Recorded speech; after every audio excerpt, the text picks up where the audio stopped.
All right, everybody, welcome to the DealGen podcast, where we talk to investors, entrepreneurs, and business titans about a wide range of topics and experiences. The DealGen podcast is brought to you by DealGen Partners. DealGen Partners is the leading deal origination service on the market for private equity buyers. DealGen Partners combines their M&A and private equity experience with a proprietary method of multi-channel marketing services that they call the Bird Dog. This unique recipe generates transaction-ready deals at an unmatched pace and increases a private equity fund's chances of closing a deal by up to 10x. Reach out to DealGen Partners before you begin searching for your next investment. All right, everybody, welcome back to the DealGen podcast. I'm Joe Zanke, your host, and today I'm going to be, discussing a topic around money. Now, I know, obviously, some people are a little sensitive to that. You see people on LinkedIn posting things about, hey, we shouldn't be talking about how much money anybody's making on here or whatever. I think that's all BS. I think that, if you're serious about being an entrepreneur and you want to make a lot of money, then you can't get enough content around, what it actually takes to make money in real world examples. So everything I talk about on the show is real world examples and examples of things that I'm currently going through either right now or have gone through in my past. And so this particular example is one that is, near and dear to me personally. And I think, the number one money hack that I've learned in my career is do things for people or companies that have the ability to spend a lot of money. And when I say a lot of money is relative. I'm talking about tens of or hundreds of millions of dollars. Now, a lot could be $10,000. A lot could be $1,000. A lot could be $100. It all depends on, the situation and I guess everyone's interpretation of a lot. For me, I'm talking about millions or hundreds of millions. That's kind of where I have started to play and crack the code, and those are the types of groups that, DealGen is currently working with. And there's a reason behind it, right? So I think this all kind of started with, a quote from my favorite business personality today, Alex Hermosi, who, if you're not following him or haven't read his book, $100 million Offers, I think it's some of the best stuff out there, the most practical business stuff that you can read and find. But he has a quote in his book, and he references it in some of his, posts all the time, where someone told him one day that he had a level 10 skill set in a level 2 opportunity. And when I heard that, it kind of punched me in the face. I mean, I'm not bragging. I don't think I have some sort of, level 10 skill set, but I think that, with my education, my background, my willpower, my desire, I was using it in the wrong direction. So a couple of examples from my past where, I was working really hard, I was building a business, but I think the clientele was wrong and I wasn't doing work for people who had the ability to spend a lot of money. One was in the moving and storage business, especially around, moving apartments. Second one would be, in the real estate business, when it came to, selling and renting real estate and renting apartments. And the third being around building websites for small businesses. So those are all things that I've personally done in my life. I've made money doing all of them. I've spent a lot of time doing all of them. And I think all of them meet that Alex Hermosi quote, at least for me personally, right down the middle. I was working really hard and not earning what I wanted to by any means, and actually never really had the ability to reach any sort of potential, which I thought, for my personal potential, I didn't see a shot at reaching it, doing any of those things, right? And it took me a while to figure them all out. But when it comes to working for like the website example, there's a lot of small businesses out there that have websites and that don't have websites. And especially for those that don't, it's not something. A big reason why they don't is because it's not important to them, right? And for things that aren't important to people, they're not really willing to spend a lot of money on it, regardless of what you do, right? So we were building websites for people who didn't have them, and no matter what value proposition you had, it all came down to cost. And you know, the for a company that's generating a couple $100,000 a year, uh, their ability to spend, you know, a reasonable amount of money or a meaningful amount of money to on another business or to someone else is extremely limited. I mean, you might be able to get a $500 website out of them. And now $500, again, we're all talking relativity, but wasn't exactly moving the needle for me and my business partner. So, we were working hard to make a sale. We were working hard and paying for leads to find websites or businesses that needed websites. And then we were closing deals, all of which, across the board, no matter if you're doing a $500 sale or a $500 million sale, all of those things are equally as hard. You have to find the opportunity, you have to convince them that you can help them, and then you have to get them to say yes. No matter who you're talking to, it's very difficult. So why not do it for someone or doing something that has the ability to pay you a shit ton of money? That was something that took me close to, I would say, almost 8 years to figure out. So, you know, again, with the real estate world, I've been exposed to, renting out $40,000 40,000 square feet, um, 40,000 square feet industrial buildings. And I've been exposed to, renting 400 square feet apartments.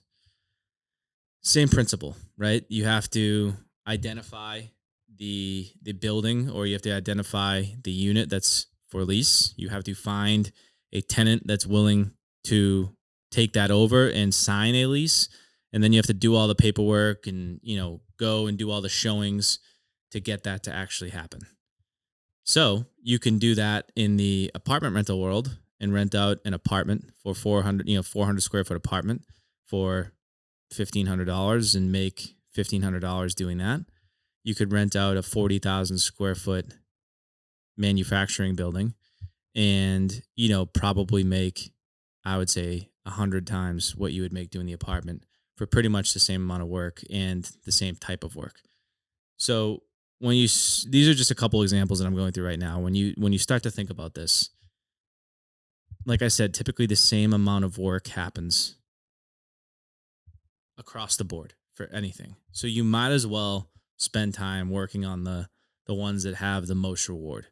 Now, a couple other things that on this topic that I think people tend to bring up, or some of these influencers bring up, is find somebody who knows what you want to do and work for free. I disagree. I don't think you need to work for free ever. I think that working for free just de-incentivizes you. I think that the longer that you're doing something for free, the less time you have to actually spend on it and do it, because you need to make money. Everybody needs to make money. And I also think that, people underestimate how much they know, right? And chances are you're good at least one, if not a lot of things, better at least one, if not a lot of things, than the mentor that you're working for, right? So, again, go back to the real estate world. You might find a mentor who's buying $10 million, $40 million, $100 million buildings. Now, they've done it before. They've been doing it for 20 plus years. Their net worth is in the hundreds of millions of dollars. Seems like someone who has everything put together. Where can you add value, right? Is it in finding them the next building? Is it in packaging that building or doing underwriting for that building to make sure that they're maximizing the value that they can create out of that opportunity? Figure out where they need help, or not even necessarily help, but where you can do what they're already doing just better. And I think that everybody can do something better than somebody else if they really put their mind to it, or they really sit down and think about it. So with DealGen, right, our clients are buying $20 million, $50 million, $200 million businesses. We just the other day, you know, I would say 12 months ago, I was excited when I sold a $1,500 website. And now the other day, one of our clients put in an offer to buy a $150 million business. Now, will it close? I have no idea. Will they accept the offer? Not really in my control. Did I do everything and did my team do everything that we could to get them the information that they needed to buy that building? Yes. Are they appreciative that we did that? Yes. Did we solve a problem for them by doing that? Yes. So that's the DealGen model, right? We found a way to originate deals for the companies and the funds with the most money in the world, and we can go out and find them opportunities that they can sink their teeth into and buy, and we can do it at a scalable and efficient pace.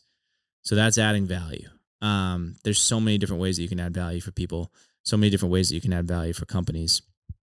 And, I'm elaborating on this and talking about this because I think that it's easy to get caught up. If your goal of starting a business is to start and run a business and do something that you love, great. This conversation is probably not super relevant.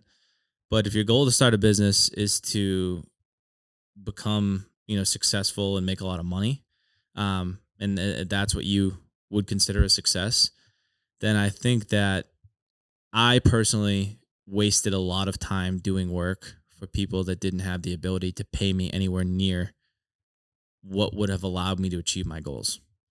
It's just plain and simple. You know what I mean? I could have 10x'd my moving and storage business, and I wouldn't even been close to being able to achieve the goals that I wanted to achieve. So when I sat down and finally realized that and said, hey, even if I 10x this thing, I'm still not going to be satisfied. I'm still not going to be happy. And the amount of work and capital and reinvestment that would have gone into 10xing it would have, you know, taken twice as long as I had already spent on it. So it was, there's been some harsh realities. Same thing with the website business. It's when you realize after building or selling your 30th website that every single one of these things is going to come down to price and you're always going to be a commodity, then it's hard to, continue to do that. And it's hard to commit to continuing to do that. I just think that if you're going to spend the time required to grow a business, if you're going to spend the time required to do sales, and if you're going to spend the marketing dollars to get leads, then you should be doing it for something that has a high return, period. High can be relative. Personally, I'm not going to be satisfied until, I hit, $10 million mark. And even then I probably won't be. And I'm, not anywhere close to that by any means, but those are my goals, right? That's a net worth goal that I have in my head as a hurdle. And I need to be spending my time doing activities, making sales that allow me to potentially achieve that. And what that means is working for people who have no problem paying a lot of money to have their problem solved. And so I think that if you sit down and you look at your skill set, what you're good at, where you can add value to anybody in the world, regardless of how successful they may be, and then look at what you're already doing and say, all right, how does my skill set weigh against my current opportunity, right? And right now, I think I am in a maybe level 6 skill set in a level 10 opportunity, right? So I've actually reversed what I was doing. Before, I think I had a level 10 skill set for the work that I was doing, and I was at a level 2 opportunity. Now, for the work and the space that I'm in, I probably have a level 6 skill set in the sense that I still have plenty of room to get better, but I'm learning and getting pretty good at what we do. But my ceiling it's limitless. It really is. And that's what excites me. That's what gets me out of bed. And, I think that it's such a important hack to realize is that, hey, chances are if I just had different clientele or I was offering a different service to a different group of people, I could charge a lot more money and do things that made a lot more meaningful impact to my personal life or my business. So that's something I just wanted to share. It's been incredibly exciting starting to work on things that I think, like I said, are a level 10 opportunity. And I wanted to just get that out there because we were able to change, I was able to personally change the course of my life within, I would say, 6 months, right? It's been about a year, but after 6 months of doing the website business, I looked down and said, we need to do something different. And then 6 months later, we were completely doing totally different service for a totally different clientele that had a completely different ability to pay us if we were successful. And it changed my life. So hopefully, if someone's listening to this, they can realize that, they might be able to find a service or provide something that can change theirs. All right. Thanks.